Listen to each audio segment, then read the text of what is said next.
Not exactly the welcome party we were expecting. Let's give them a proper introduction.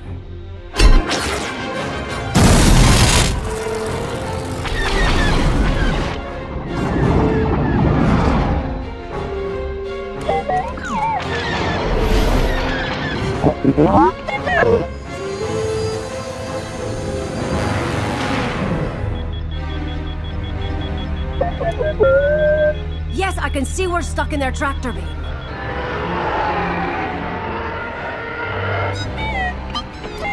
I wasn't showing off. Besides, it's your job to make sure we don't get caught in these things. You know what? It doesn't matter now. So how do we play this? Like we did on Bakura? Or like that time on the Han? Copy that. Plain that it is.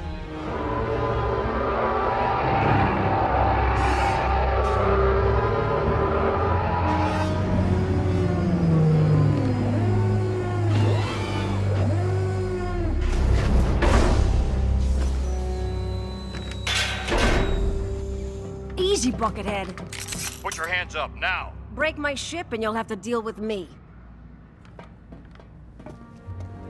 And who might that be? You first. I'm the one in charge. Retrieve her flight data recorder. Perhaps where you've been will tell us more about who you are. Both the system and her droid have been fried. Looks like sabotage. Huh. How did that happen? We have other ways of getting information out of you. Take her to the detention bay.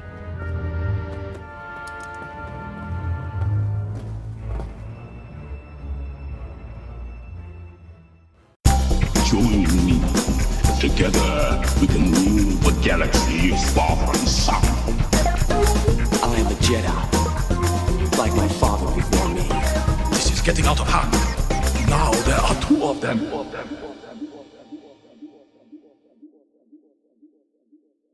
Hello there, Space Wizards, Plastic Spacemen, and Rebel Princesses. This is Big T and Little T, a Star Wars podcast. Welcome to episode 74. Today we're going to be talking about the Star Wars Resistance Season 2, Episode 8, Rendezvous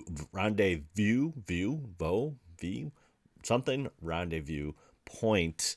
And so we are going to be diving into that in just a little bit, but unfortunately Little T couldn't be with me. He is busy with football. He's enjoying football so much. We're doing a little flag football through our local church, and he's doing really well.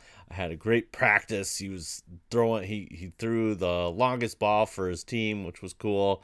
But yeah, we're super proud of him. So we're hoping to have Little T back very soon. He's we're trying to get all the schedules worked out, but the show must go on, and so we are going to be talking about Rendezvous in just a minute. Big week for us. Jen and I celebrated 20 years of marriage.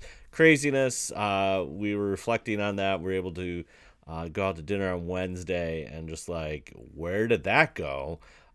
So yeah, it's kind of crazy, but it's super cool where everything's at and where God kind of put us at right now. And it's just a pretty cool spot, and we're super happy with where everything's going, but we still can't believe it's been 20 years. Craziness. Okay, so finally saw Star Wars Visions. Trent and I watched that Saturday and Sunday, and oh my gosh, so good.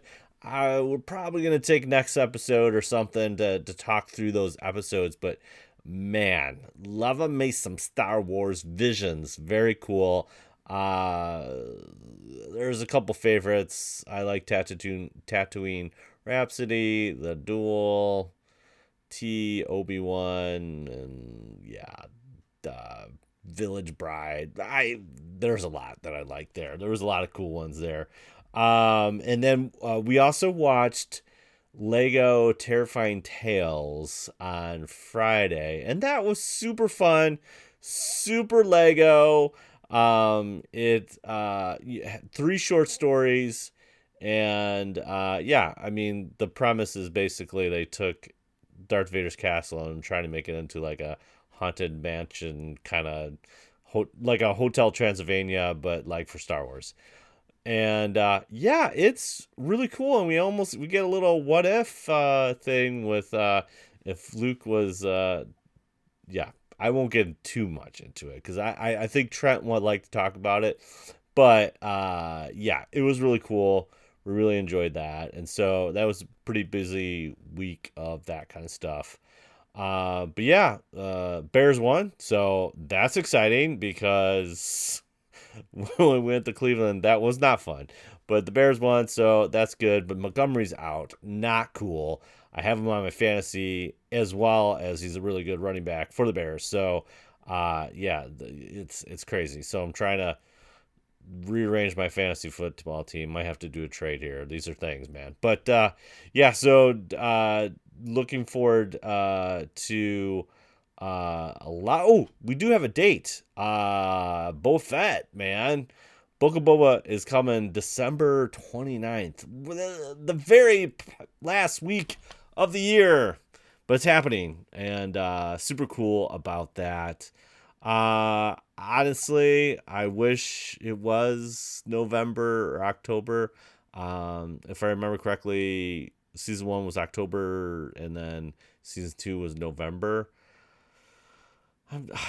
I said this before. I kind of like the Friday release, but this Wednesday release, like I'm so far behind on like What If, because it happens on Wednesdays, and I'm like, I just can't get to it. Like Fridays is like, okay, here's the weekend, and yeah. So, but it's Wednesdays. They haven't given an episode count.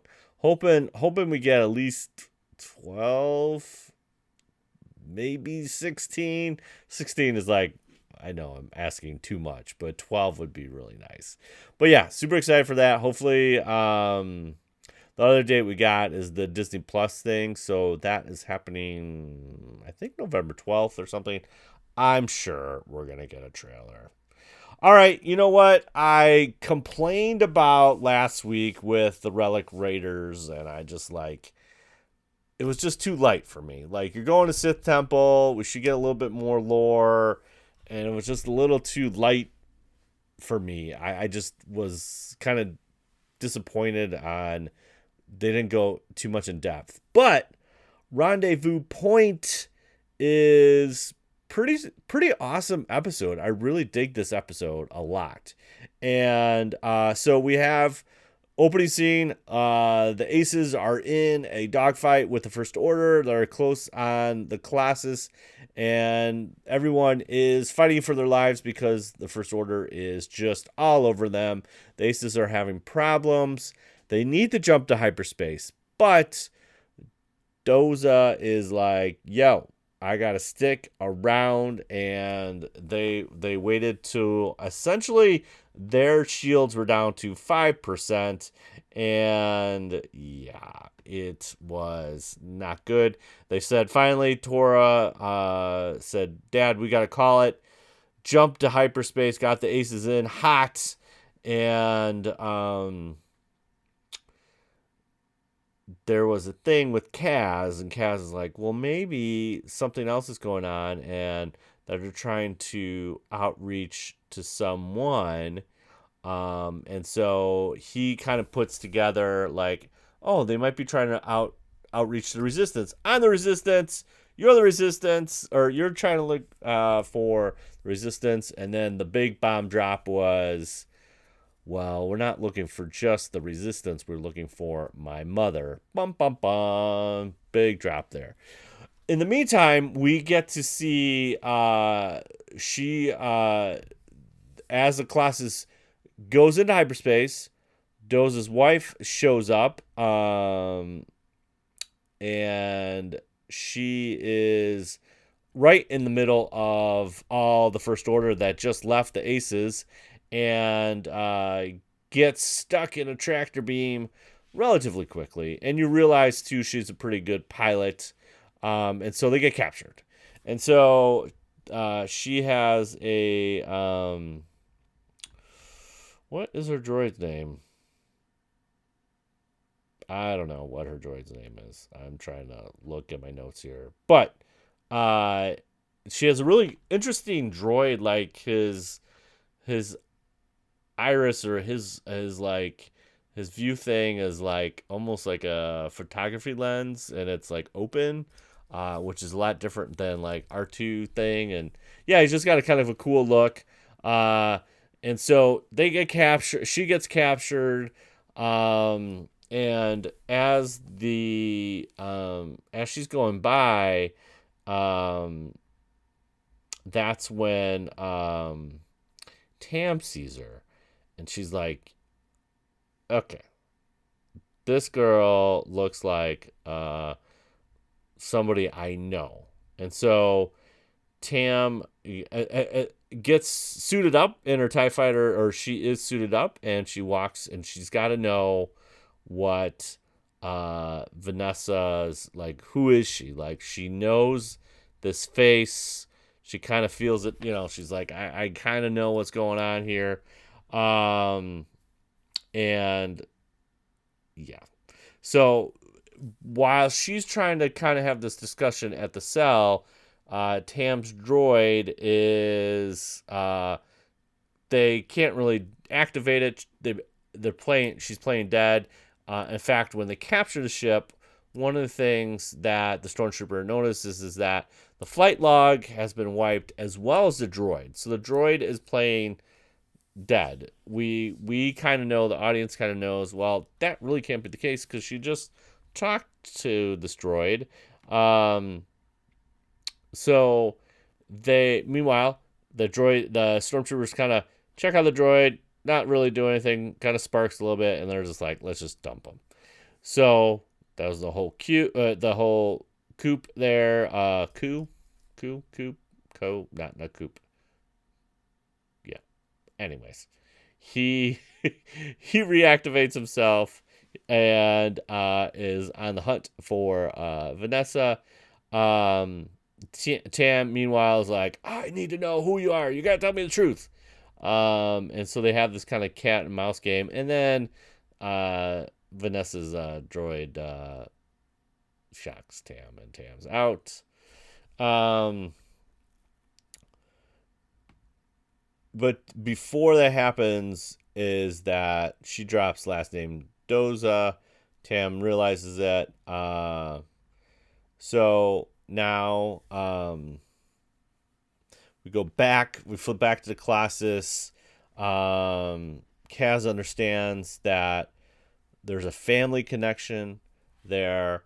And this day in particular it's one of those things that it's Tor's birthday. So there's another little connection there of why they essentially, I think that's part of the rendezvous point, is that they try to get in contact with her mom because she's deep in resistance on Tor's birthday. So this is where it gets really cool. Vanessa is totally capable of handling herself. She uses Tam as bait. Rucklin, that other guy that we know from the Colossus that was like a punk to Kaz, is also in the First Order now and has Tam and Rucklin together. They're trying to hold each other hostage. She's like, I'm not dropping, my weapon, blah, blah, blah. We get, instead of Rebel Scum, we get Resistance Scum, a little throwback to our good Return of the Jedi. And so really it's kind of a ruse as far as just like, you're going to shoot or I'm going to shoot. So I'm trying to think what happens here. Well, I know Rucklin does not want to kill Tam. Okay, so the R2 unit gets connected to the terminal and starts causing a ruckus. And this is where the bedlam kind of goes full, it's just chaos all over the place. And so what happens is that Tam and the R2 unit, I believe it's Torch. Maybe it's Torch. I don't know. I can't remember. But they have they set everything up, booby trap everything, and then this is cool. The R2 unit pilots a First Order TIE fighter. They focus power on that. What is the First Order name? The girl's name. Oh, tyranny. I don't know. Man, I am so bad with names. Why? I don't know, but I am. So she's on it. She's like, yo, this is a distraction. But then there's other explosions that happen that kind of divert their attention. But the TIE fighter gets out of the bay. It is almost smoking. And then Tor's R2 unit ejects and kind of floats in space. Meanwhile, Doza grabs her X-Wing and flies off. Bada bing, bada boom. They connect and they're out of there. I thought this was really cool. This was super awesome. A really cool kind of sequence of just how they work together and sabotaging the deck. You get the little Force Awakens vibes with when Poe and Finn kind of leave the hangar as well. Same thing here. Lots of explosions happening in the bay. I thought it was really well done. And you could, like I said earlier, you can really tell Doza knows her stuff. Tyranny kind of summons Tam because she got stunned before Doza left. And she said, did she reveal anything?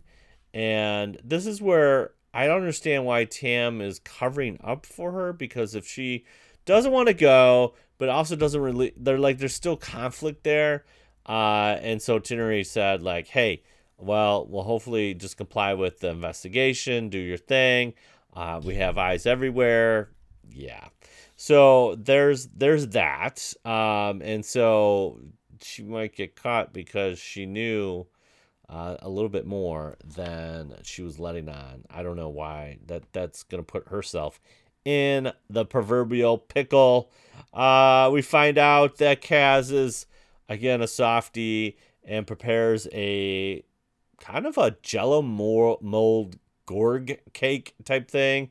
There's a Gorg in the middle of the cake of the Jell-O mold. It looks great. They kind of have a happy birthday thing for Tora. I like that they have birthdays in Star Wars. I think this is our first official birthday party in Star Wars, if I'm not mistaken. But that was really cool. And so the Gorg obviously gets out, and the aces have to help out with that. But then we have a cool kind of moment. Captain Doza is back in his cabin. He originally checks it on Tora, but then kind of backs away and doesn't engage with the aces. Tora eyes that, and she kind of slips out a little bit. And there's Doza watching a holo recording of him and his wife, and it's very touching as far as just like, hey, I'm the Resistance, you're doing this thing, we're still a family. Our love, even though we don't see each other as much, our love is still there, and we have to raise Tora to be strong and be Resistance and all that kind of fun stuff. And Tora comes in and is like, hey, you're watching that vid, and he's like, it just makes me feel better. Super cool moment. I think maybe I'm just getting sappy because of the anniversary or something, but I just enjoyed it. I thought that was really cool. This one, we got a little bit more history. We got to see Doza's wife, and she got to hold her own. She's got a really cool droid. And yeah, this one felt a little bit more meaty than last week's, which was, again, I just felt really light from a substance, just like a plot substance kind of perspective. So there you have it. This is probably one of my favorites out of this season so far. I just really enjoyed it. So there you go. Thanks again for listening to another episode of Big T and Little T, a Star Wars podcast. You can find us on the socials. Big T, Little T podcast, Instagram, BLILT podcast on Twitter, twitch.tv Big T, Little T. We try to get on there. We need to do a little bit more streaming, so please check that out as well. Hey, Big T, Little T podcast at gmail.com. If you have a question, drop us a question. We'd love to send you out some swag. Give us your predictions or your favorites of Star Wars Visions. What are you excited about Boba Fett? If you're, kind of doing this replay watch with us, what do you like about Resistance? Anything. Throw us something there. We'll play it on an upcoming episode. We'll throw you some swag because we got some stickers to give away. Hey, you could also comment, rate us, tweet us your Apple Podcast review. If you give us a 5-star review, man, we will also do that as well. So just do a 5-star review, do a little screenshot, retweet that, or, email us or DM us or whatever. That would be fantastic. Next week, episode 75. I'm going to try to see if I get Little T on here. We might be talking some Star Wars Visions, hopefully, and talk through that a little bit. But yeah, it's been, it's good to be a Star Wars fan, man. There's like so much going on. It's great. I still dabble a little bit on the collecting side. So got me a Black Series George Lucas Stormtrooper. I had to. I mean, it's like the maker right there. I had to. It's funny. I don't think I have the original 3 3/4. I think that was when I was getting out of collecting, and the way that one worked is like you actually had to use the UPCs and like send something in, and you would have got a George Stormtrooper. So I might have to get that because I definitely don't have that. But I do have the George Sackle from Celebration 2, one of the first exclusives they had there. And it's really just George in a X-Wing suit with a little mini X-Wing. That was the Celebration exclusive way back when. And yeah, I was already deep in the madness of collecting. And so that's super cool. And now I feel like I have to have George and a Stormtrooper. I don't know. It's just like a thing that I have to have or something. I don't know. I love Empire, and it's George Lucas. So there you go. But anyways, yeah, it's a super exciting time to be a Star Wars fan. There's so much going on. Next week, I think it is Ronin. So Ronin is the character in the Duel. He's getting his own book. So I'm not sure if this is canonical with Star Wars, but it's taking the Visions thing and running with it, which I'm so happy that they're doing that. So yeah, it's pretty cool. So that's coming out next week. I cannot wait to read that. Well, really listen to it, because you gotta get it on the Audible or whatever. But yeah, audibletrial.com/WSTR on the old sister podcast there. You can get a free trial right there. Always be closing. Anyways, that's it. That's a wrap for episode 74. Truly wonderful the mind of the child is, and may the force be with you always. Bye. See you later. Bye.